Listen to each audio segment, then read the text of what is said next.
All right. Good morning. Good morning. Good morning. How is everyone doing? What's up? What's up? Word. It has been a lot going on. The days have been going, no sun shining, but it is Wednesday right now. Early voting is going on. If you haven't had a chance to early vote, we have had record turnout all across Nashville. And one thing we wanted to do before we start is just encourage everyone to vote. If you have voted, please give us a shout out and let us know you have voted. If you have not voted, please let us know when you are going to vote. I think it's really important, not for the particular candidate, but for the democracy of America. And so happy Wednesday. Word. We're bringing you live access denied. It is the show for parents. It's led by parents. And we talk about the issues that parents care about the most. And we talk about the issues that are relevant to our education system right here in Nashville. And we got our peeps on here. Who we got on here? Got our organizers. Got old Shanka Duca Ray and Torvin. Hey. She had to come off mute. We got Naya over there talking and saying her ABCs. She ain't even two, and she's saying her ABCs. Come on now. Gotta start early. Yeah. That's what I'm fired up, ready to go. Yeah. We're all parents, and so all the parents got kids, and so we know what it is. Yeah, we love it. People want to shut them up. We want them to talk. Speak out, Naya. Speak out. Speak up. Talk about it. What's up, Torvis? Nothing much. Another day in paradise. Another day in paradise. Well, we got a lot to talk about today. Is recently, since our last access denied, there was a special call meeting at the Metro School Board, and then just yesterday evening, starting at 5, they had their governance meeting at the board, where they had a lot to talk about. They talked about the return back to school or taking a break from the middle schools. They talked about the MAP scores. They talked about discipline. So it is a lot going on in public education, guys. Yeah. If you guys don't mind out there, if you don't mind sharing and liking, share. We got to get our people on in here. We got to get them woke up, dreary outside. So come on in the room, as Mother used to say at the Missionary Baptist Church. Come on in the room. We need y'all to come on in here. We got some good stuff we're going to talk about today. The upper room. All right. So let's talk about these COVID cases, y'all. Let's start off with that. That's been like the top of conversation across the country, in the state, and in the city.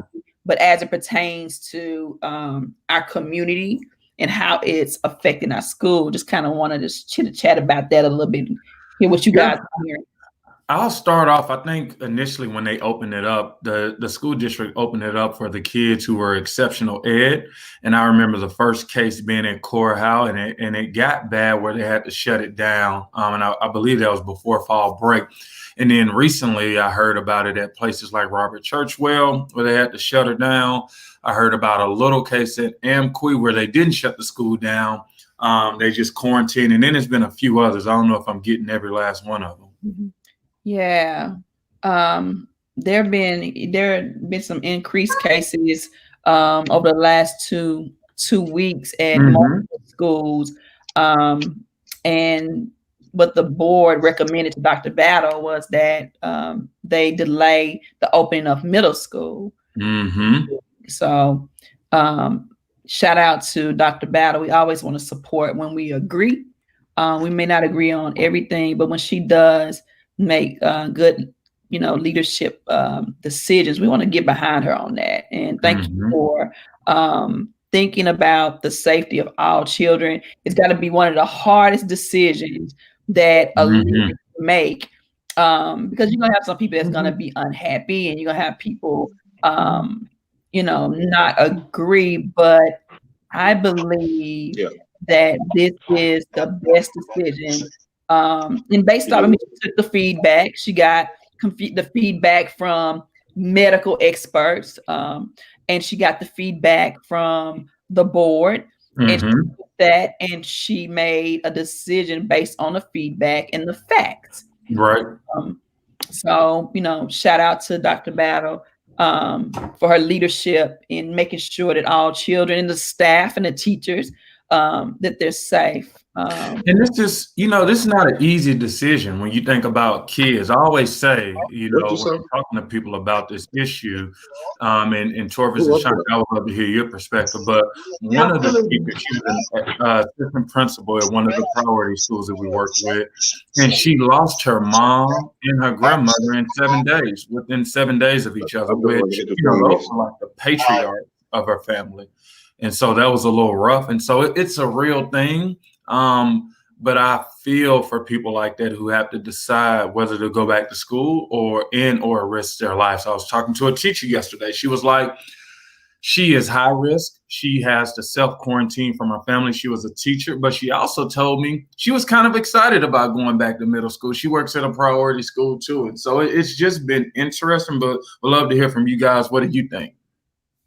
I just want to say real quickly, I did talk to a parent that does have a middle schooler, and she is she works full-time, and also her middle schooler has an IEP, and so he's struggling academically, and then she's concerned about the fact that she can't stay at home to support him. So she wants him to be able to go back to school. Of course, she wants him to be able to go back into a safe environment. So I think parents are just juggling with it, and it's just going to be interesting to see how all of it plays out. But I just think there are good points on both sides of it. Yes, indeed. Torvis, what do you think? Well, yeah, I've talked to some parents as well, and some of the parents, their concerns with even going back to class, which they had to go back to class because of they have to work and everybody's in different schedules. But they're still using the computer and still teaching in the classroom. And the teacher, it's like a teacher in the classroom with them, but it's not their teacher. So all the kids are in the classroom and they still on computers with different teachers. So that person is really not there to teach them, just to really babysit them, I guess, just be in the room with them. And some of these kids are kids, they got IEPs, different things like that. And the issues and concerns was the teachers that's in the room is not helping them. It's not a one-on-one. And if they brought these IEP kids back in the classroom, you got 10, 12, 15 of them in the classroom, they still questioning the quality of education. Are you really helping them by doing this? That's interesting. I want to take a minute to shout out our parents. John, you probably got a better view than mine. Shout out who we got on here on the line. Yeah, a chance to early vote. Sorry, that's my. That was definitely shout out Candace. Candace was online last night. We were having technical issues with just the feed because they moved back to channel 3 and it had some lagging. But appreciate you for sticking in with us. Like we said, we're going to post that once the school board posted on the website. And as always, we got some of our few and faithful. I think I see Miss Offit, Miss Nance. I think I see Rhea. Thank you guys for tuning in with us and check in with us. Let us know you're here, because at the end of the day, like, this is what it's about. We are going through a lot, and the school system is making a lot up as we go. And we need to hear from parents, real parent feedback. So again, we can deliver that feedback to the school board and to the people who are creating policies and making those decisions. Kimberly White just checked in and said, hey, good morning, Kimberly. Hey, and Nikki, don't forget Nikki King. Nikki, how's it going, ma'am? And shout out to Candace, who is our top fan. She's on here, top fan. Shout out, woo, woo, woo. Woo, we're gonna have to find it. We're gonna have to get you some swag or something. Yeah. T-shirt or something. Yes. Shout out to Tiara, shout out to Visha, Shakita Yarbrough. Who else we got on here? Yeah, and while you're looking it up, I'll tell you why I appreciate this show. One, it's at 11 o'clock, and so you just catch certain parents. But we've been doing this since the pandemic hit, and we have just had really good response. And it's always good to hear from parents. We have had parents who have now gone through our fellowship who started out with just commenting on access denied and talking about the issues. And other powerful parents who have showed up to press conferences, been in the media. And so I just think that's really important. And one, we have this show, but two, we're actually engaging with the people who show up and talking about the issues. Hey, Ashley. Hey. All right. Risha said, let's talk about it. Yeah, we're going to talk about some stuff. Do you want to talk about first, Sonia, as we looked at the school board meeting last night, the MAP scores? It's something that we were talking about actually last week doing access denied. And so I think the school board preempted us and they started to talk about it. And they told us what we already know. But what did they tell us, Sonia?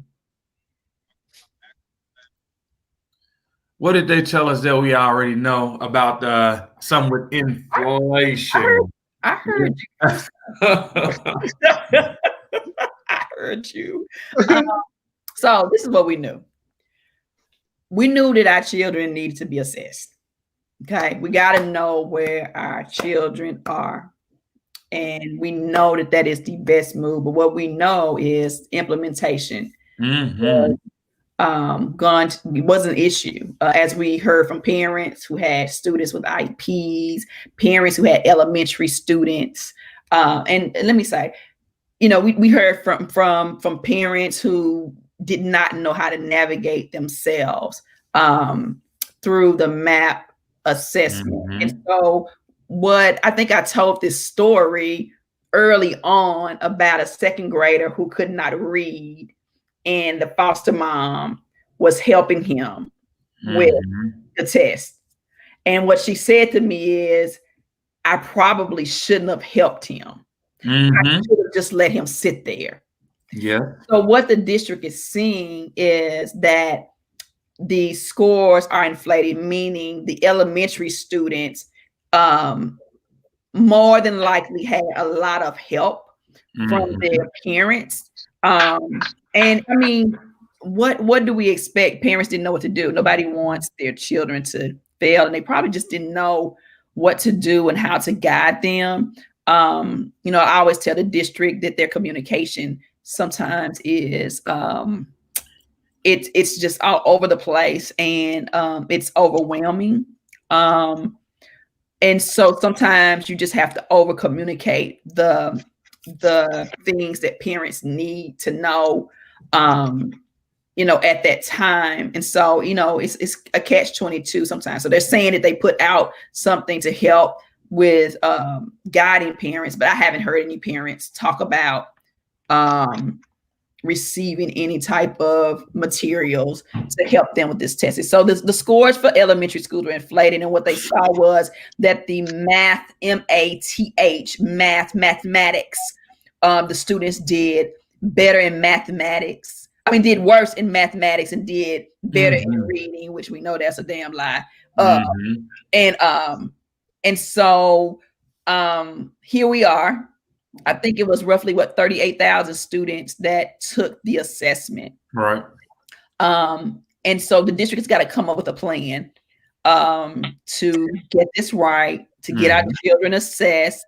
I think I heard that they were not going to do the November assessment, and they were going to put that off until January, which I'm not really a proponent of that, with putting that off. I think that we have to try to adapt to the times and have as much normalcy as we can. And so waiting to January, I wonder if that's too long. Yep. Another semester with school getting ready to be out, where parents are going to find out that their children are farther behind. And let me jump right into that. Torres, will you read the comment on the screen? Because I think we are getting a lot of comments about this. The fact that I am still waiting on my child's MAP scores so I can compare this year's from last year's scores. Oh, and that's really white. And we asked the parents to bring the MAP scores, didn't we? Yep. And then what is even saying that? Sonia, you just said 38,000 kids took the MAP test. Where are the rest of them? Because I know some parents that say their child never did take the MAP test because they didn't have access to take it. They didn't know how to take it, and the kids didn't have access to computer. Wi-Fi was going out. So I misquoted. Slightly less than half. Oh no, I didn't. Slightly less than half the district's nearly 81,000. So that's about right, about 38,000. I was go Sonia. That's about 38. Students attempted the measures of academic progress assessment during the month-long testing period that stretched from August 17th to September 18th. This is about 6,300 students fewer than were tested last year. So that answers your question. No, it didn't answer your question, but that speaks to your question, Torvis. Mm-hmm. Where are the rest of the students? Yeah. How you gonna get an accurate data if you only tested half of them? That's a good question. Good question. So this is heating up, and we're just gonna go down because I think this MAP thing is really important. Yadira says, hello, after the IEP took place with Sonia Dobbs present on our speaker series in August. Communication with the school is improving, crossing fingers, but it still remains. But she also asks, will MAP scores be shared with the parents? But Nikki, who I think was on the show last week, says, I was able to get the MAP scores after asking the teacher for them. And then Kanisha says, you're supposed to receive a copy. And so we need to get this process down so everyone can be, because I think what the lady was saying, I think Ms. White was saying she wants to compare from last year to this year. That's what we need to be doing because MAP grades you on growth. Right. MAP shows if your student is on track to take the end of the year assessment, and it also compares their growth to their peers. But the question that I always want parents to know or to ask is, what does it mean to grow? What should growth look like? Who are you comparing my children to? Are you comparing them to their peers who are also low performing? So those are the questions that you really, really want to make sure you're asked. Question everything, question everybody. There you find the truth. So I've had a parent tell me that she never received a MAP score on her child. Never. And so even if you still have parents out there that don't even know how to even read the MAP test, what is it saying? What is it telling me? Oh, let's talk about that. Let's talk about that. And so when you get them, so I asked everybody to get them. So if you have your MAP assessment, like shout it out, I have mine or something, so I know that you have your MAP assessment. I'm getting mine on Friday. I have a scheduled appointment with the teacher. I asked them to be sent to me prior so that I could have my questions ready. Who runs the world? We do. The parents. You go into your meeting, you run your own meeting. Okay, but it's all right. We're gonna get y'all powerful. I'm learning. We're gonna share this stuff. You run the meeting, answer your stuff prior to, so you can look over it or get somebody else to help you. How about that? Yep.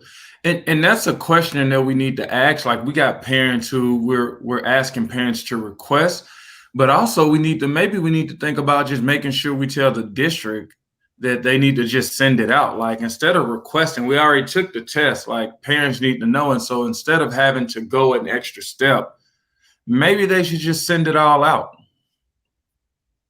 Maybe. I mean, it should be like something that is district wide, because they have the scores, right? They get them, they have them in their possession. I don't understand why they hold on to them so long. So after we had our speaker series with Ms. Bugs, she let us know as parents that we, could, reach out to her for help with getting information. So on behalf of parents, I requested the plan for addressing learning loss, especially for our lowest performing schools, but also district wide. And then I did not hear back. I was told I sent the email to the wrong email, but it was the same email I've been using forever. And so we got that straightened out. And so I followed up with another email asking for these MAP assessments, and we haven't had them. So I did receive an apology from Miss Bugs, And we are going to meet on Friday so that we can get this rectified, because what we need to know is what is going on district wide, and whatever questions we have as parents and as an organization, the district should answer them, because those are our children. Those MAP scores belong to our children. Our tax money pays for those MAP assessments, and furthermore, it's our business. It's our business. It's our But business. just like Nikki just said, it would be helpful to get the information they send it out, because like you just said, parents don't even know how to answer them. If you send it to this email and doing different things, they say, well, you didn't send it right. What's the procedure? What's the policy? Right. What's the process of asking for your MAP scores? If you don't know how to do it and how to get it, you'll never get it. But first, somebody got to give it to you. First, somebody got to give it to you before it's too late, right? Right. So just a little guide for you guys. This is how the MAP score grows. MAP growth is a computer adaptive test. If your child answers a question correctly, the next question is more challenging. If they answer incorrectly, the next one is easier. This type of assessment challenges top performers without overwhelming students whose skills are below grade level. So that is how the MAP assessment is supposed to work. What it measures is supposed to measure is in MAP growth uses a RIT or RIT scale to accurately measure what students know, regardless of their grade level. It also measures growth over time, allowing you to track your child's progress throughout the school year and across multiple years.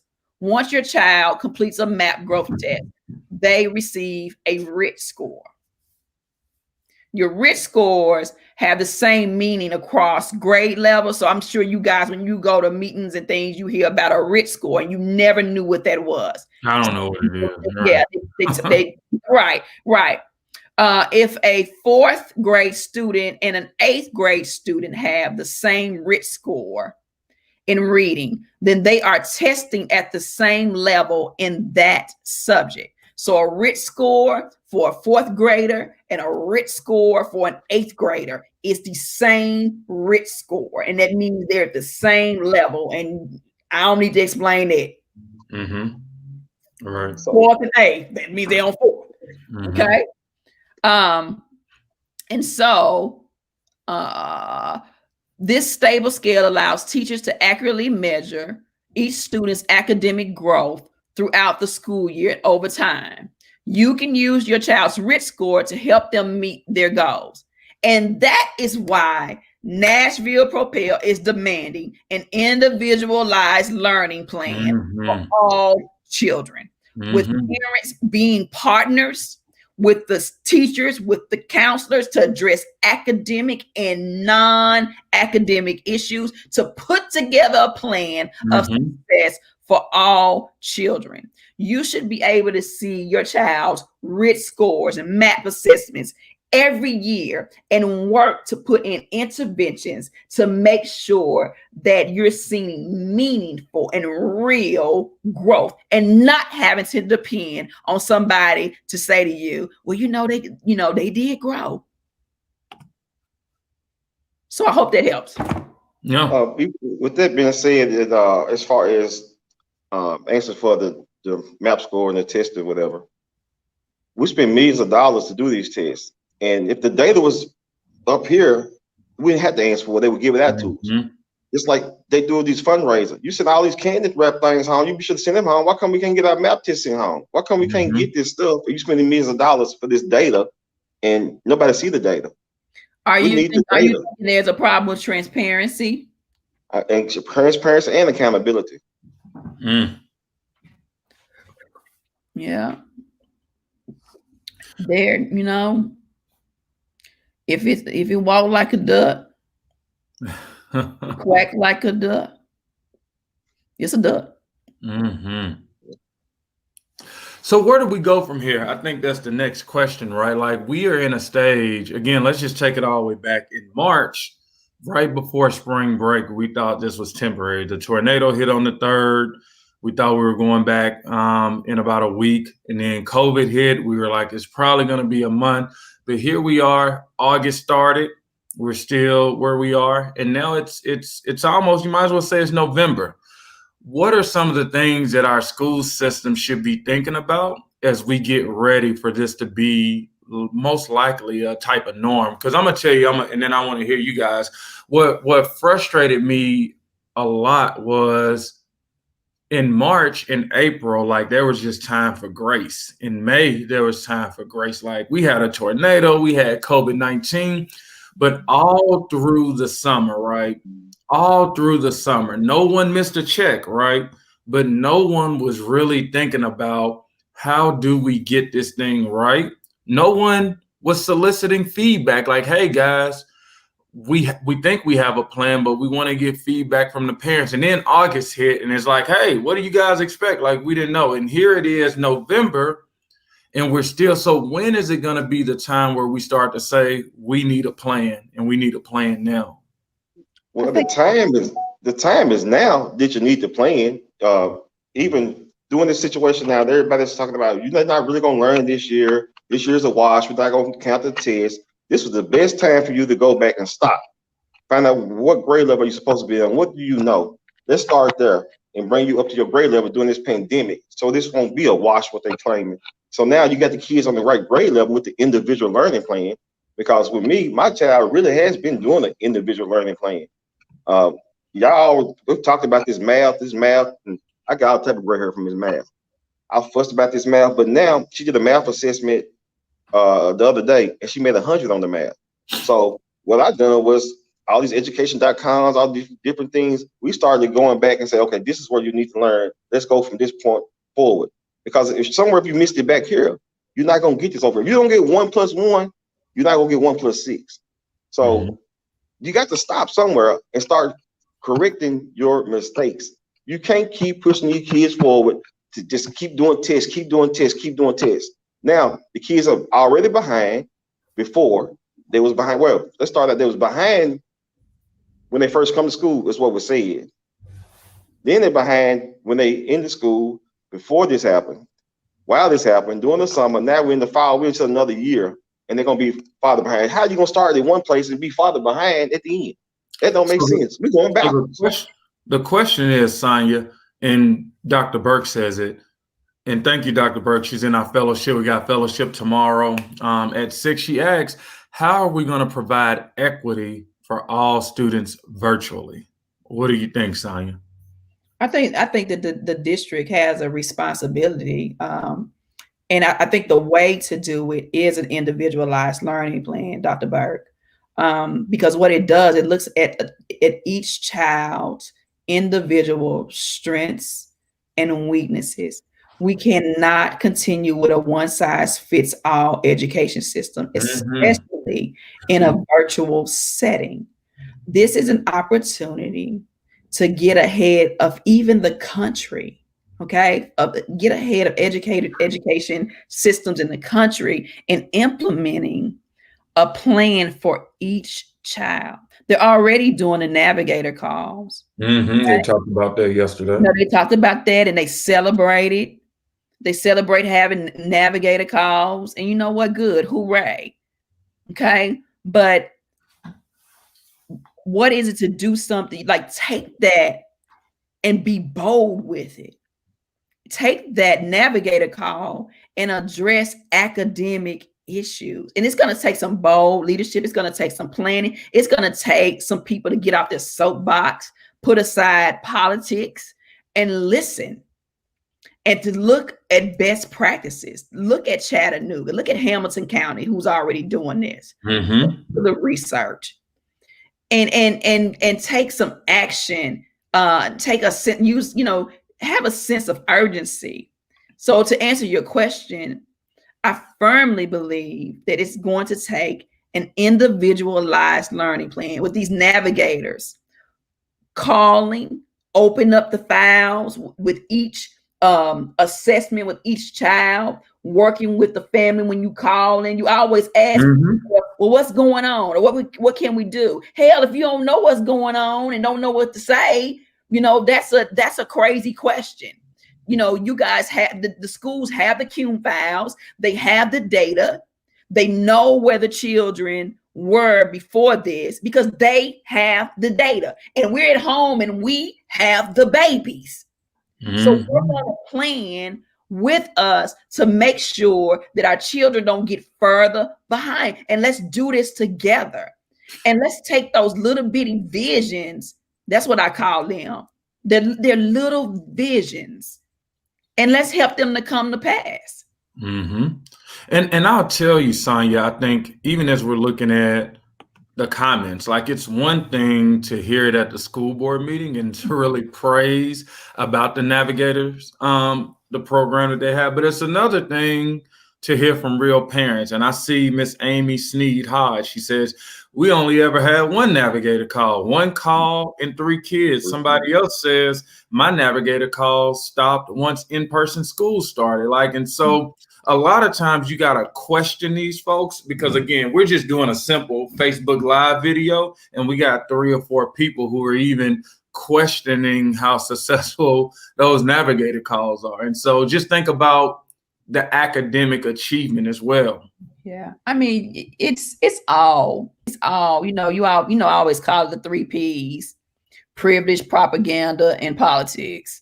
And it's just all in the propaganda. It's all in the messaging.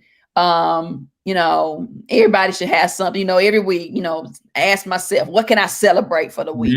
But I also ask myself, what challenges did I have? What do my priorities need to be? So, when I see one parent, which I was that parent a couple of weeks ago, I got a Navigator call. What's today? Today's Wednesday, Monday, or yesterday. Maybe it was yesterday, about Tennessee Promise. Hell, we hadn't gotten one since like the second week of school. So, but when I see 2 or more, you know what I always say, you got a trend. And so, but we'll be called a lie, a liar, and saying we're bashing. No, you got parents on here saying they hadn't even gotten a call, but then the district will celebrate. They will. Battle, cohort 3, she's saying she's just hearing about Navigator. I know she got a grandchild in the system. Erica goes back, we had a woman on our PTA begging us to opt out of Navigator because it was too much for the teachers to do. This is interesting. When you start to ask questions, the truth starts to bubble. Question everything, question everybody, and there you will find the truth. And it's gonna set you free. Always have, always will. Nikki says no call. She got 2 in elementary school. Well, let's hear from some people at least who have had, multiple Navigator calls. What school is it? Nikki, what school? You ain't got no calls, baby. You got the right to type in there what school it is. She accountability. Kanisha said, she said, I'm so tired of celebrations. Yep. What did you say, Sonia? They were celebrating the principal of the year. What was that about? Baby, don't get me started on that. John, don't get me off. So since you done got me started, go on and say it. How the hell you gonna have principal and teacher of the year and our kids all behind? What the hell? You don't need a medal every year. The state of Tennessee ain't doing good. Ain't nobody celebrating. We ain't over here celebrating. What they doing giving out principal and teacher of the year? Y'all need to do that behind the scenes. Don't do that in our face. No. That's a bunch of crap. Kanisha, Dr. Kanisha Burke, she said, I'm so sad, girl. I was tired of celebrations when I read that. I was over it. I think I called John Fuss, and that's why he said so. Because it's real. I mean, it's a practice they use every year, but sometimes you can't be so tone deaf because it's a process you usually use to do teacher of the year. This year, just celebrate from within with the teachers who are going above and beyond. You don't have to spend that extra attention celebrating the kids. Yeah, because when we get to the end of the year, I want to know how many of y'all gonna be celebrating your child going to the next grade behind. How many of y'all gonna be celebrating your senior graduating behind, going into the world, not college ready and not career ready? What was the state percentage of kids that was ready to go to college? Y'all remember what the state percentage was? I put it up. I just remember our average ACT score. It needs to be a 21 to be college ready. I think the average MNPS score is around 18 or 19.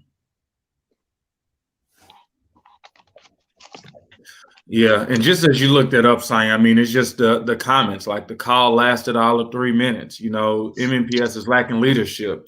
Ms. Burke just put straight out there like it's Thurgood Marshall. Like they ain't. I mean, but that's the accountability. It ain't nothing to like want to down them. But if they say they're doing it, I just think we need to be doing it. And if we're not going to do it, just say that too. Like Is that's that school I had to go up there in February?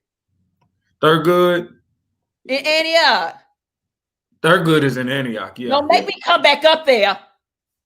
Yep, that's it. That's the one I had to go to. It was.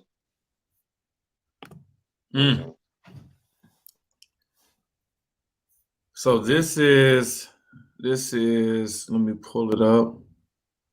Yeah, so I think all in all, we got work to do. But again, I think we still got to get to the planning. I think we got to demand, because we have given a lot of grace. And I think somebody talked about leadership. I think leadership, they need to hear from us. Like, I think they really enjoy it. Sometimes they cringe, but if you see some of the things that have been happening, it's when parents step up. I mean, when we think about our parents who have kids with special needs, I mean, trying to teach your kid with special needs with those specialized services, and the kids are falling behind. I know Shanka had to leave, but Shanka told us, you know, her child failed every subject, but she was also concerned about the learning loss because he hadn't been in school since March. And so we got to do some really practical things and hold them accountable, whether it's our school board members or whether it's even our superintendent or the central office. I think a radical idea was for the central office to really get out into the field and do those things, maybe even teaching in the classroom, maybe helping with curriculum development, maybe even helping with tutoring. But we got to do some things different than we ever done before if we want to solve the problems that we have today. Yes, you're going to start thinking outside the box and doing different things to make sure that it works, because the one shoe fit all is not working. Right. The system you had in place is not working. You threw all this money at this for the virtual, it's not working. So you don't talk about we ain't got money, I see you wasting money on some stuff that ain't working. Let's put some money on some stuff that is working. And Miss Erica just said that the property value gonna go down. The school is not getting right. And she said she love her community, but why should she have to move out of the community to get a good education? People never believe that. People choose where they live based on how good or bad the school system is. And that's a reality that we have. So I'm gonna give you a number, give you a couple of numbers. MNPS high school students failed 82% of AP tests taken in 2018. And that's excluding magnets. As far as ACT score, 6% only scored 21 plus or higher. 6%? 6. Let me read this again, because I don't want nobody saying the average. It says MLK Jr. and Pearl Cone are located just 1 mile from each other, yet their average percentage of 21 plus ACT scores are 6% and 94% retrospectively. So that's one of our highest performing schools compared to a school that's a mile down the road. Same, yeah, probably same zip code. Yeah. I mean, so just going in, I think just reading some of the comments, you know, children with special learning concerns are being ignored. You know, EE services via Teams are not working. I'm gonna have to move so my child didn't have to go to a metro school. I'm still thinking about moving before middle or high school. I always tell people we lose thousands of families in metro between the transition of 4th to 5th grade. We also lose them between 8th to 9th, but the majority, a huge percentage, is the transition of 4th to 5th as you get ready for middle school.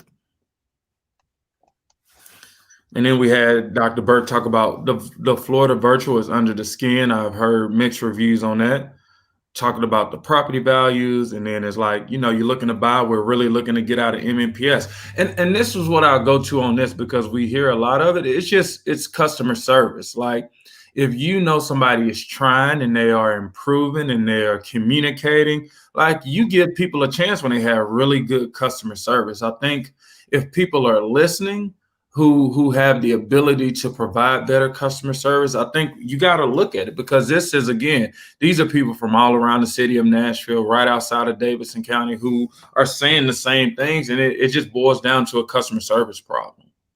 It's not just that. It's anti-parent. Mm. I had to ask the same freaking question over and over again. So listen to my question.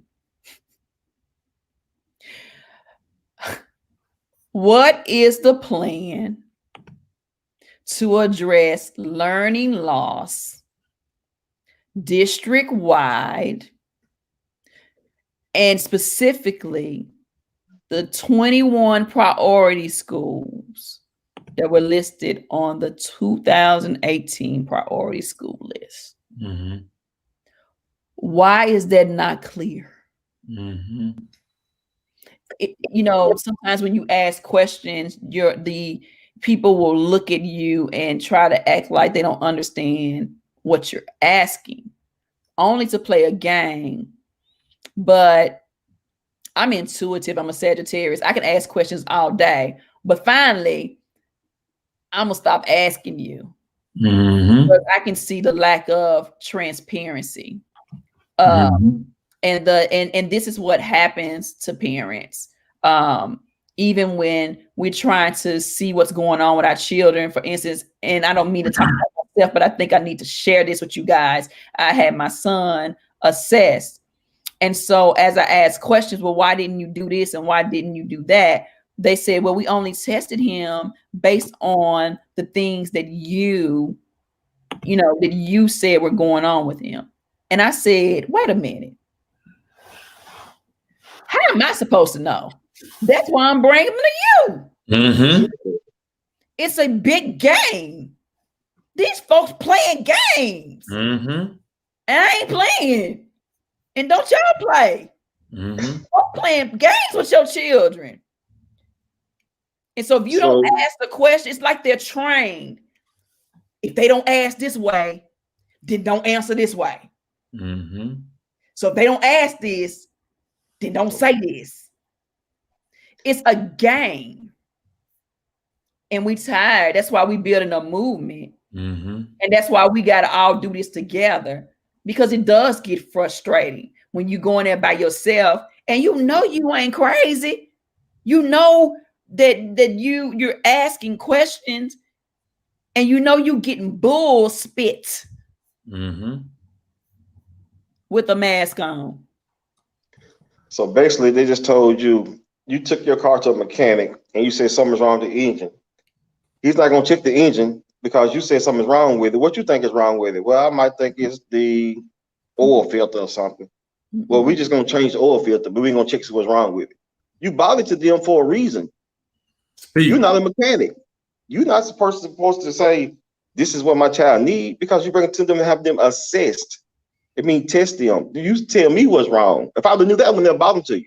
Okay, let's bring it on down. Child running a fever. Mm-hmm. I take him to the pediatrician. Mama, what's going on with the child? Took child's temperature. Temperature was 102. Mm-hmm. I don't know what's wrong with him, but I'm bringing to you, doctor, because he got 102 temp. Mm-hmm. Well, you know what? We ain't gonna check nothing. We ain't gonna check nothing else, Because when I asked you, does he act like his ear is hurting? Well, I don't know, because you know what? He's 6 months old. All he does is do this, but I really don't know if his ear is hurting because he can't tell me. Right. So, okay, well, you know what? His ear might have been itching, so I ain't gonna check it. I ain't gonna look into his ear. You know what? I'm just gonna check the right one, but I ain't gonna check the left one because you only said that this one was itching or he was messing with that one. I call bull crap.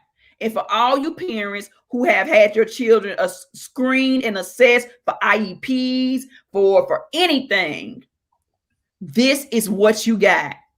Happy birthday.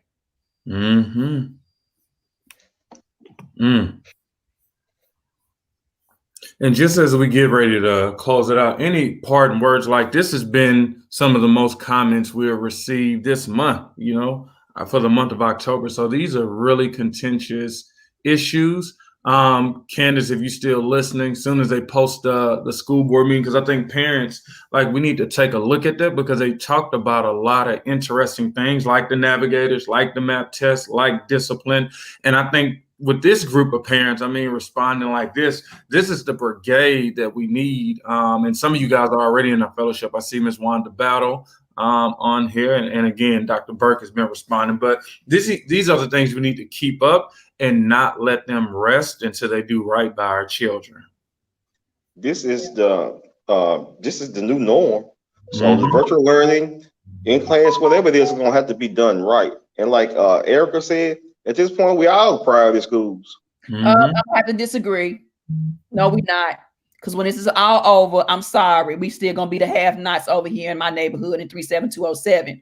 If I turn right, if I turn left, every school is failing. So I'm sorry. I love you. I know where that came from, but I have to change that, because no, in our neighborhood where we come from, no, it's gonna be even worse, and everybody else is going to go back to normal and get what they need, but not over here in our neighborhood, not in District 1 and District 3 and some of the Antioch, what's that, District 6, unless we fight. Yep.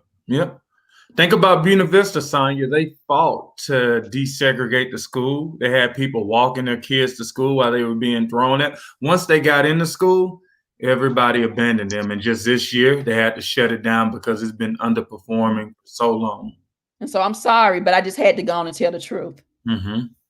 Because it's going to be even worse over here. And we're going to be the have and the have-nots, the least, the left out, the can't learn because we poor. They hungry. He can't read because he hungry. And he can't read because he black. And he talks too much. So he must have ADHD. And so you know what? We can't control his behavior. Hell, let him get up there and talk and give a speech. Don't get me started. I need my own school. I would have some presidents and everything up in here, honey. Amen. All right, guys. Well, we are shutting it down. Just remember, we always do this. No, we can't shut down yet.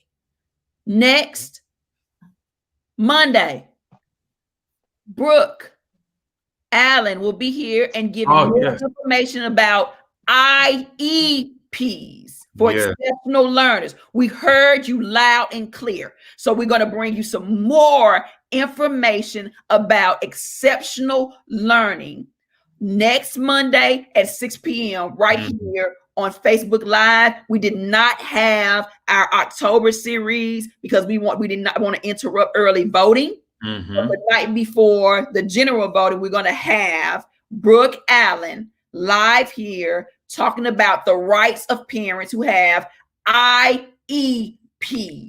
We heard you loud and clear. All right. And on that one, looking forward to Miss Allen. Last time she was on, we got a lot of good response. You do not want to miss that show.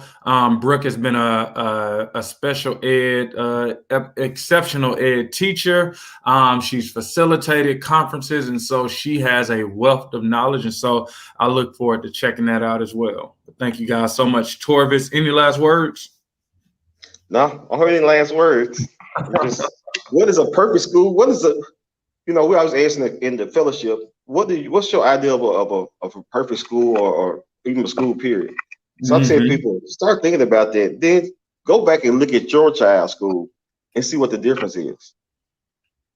And then everybody call third good Marshall, ask where the map schools. Come on now. Like right now. I don't even have a kid in the Senate. We need to call third good Marshall. I'm gonna ask them, they want me to come back up in there February. I mean, I was the one that was there for February. Y'all want me to come back up there, masked all up.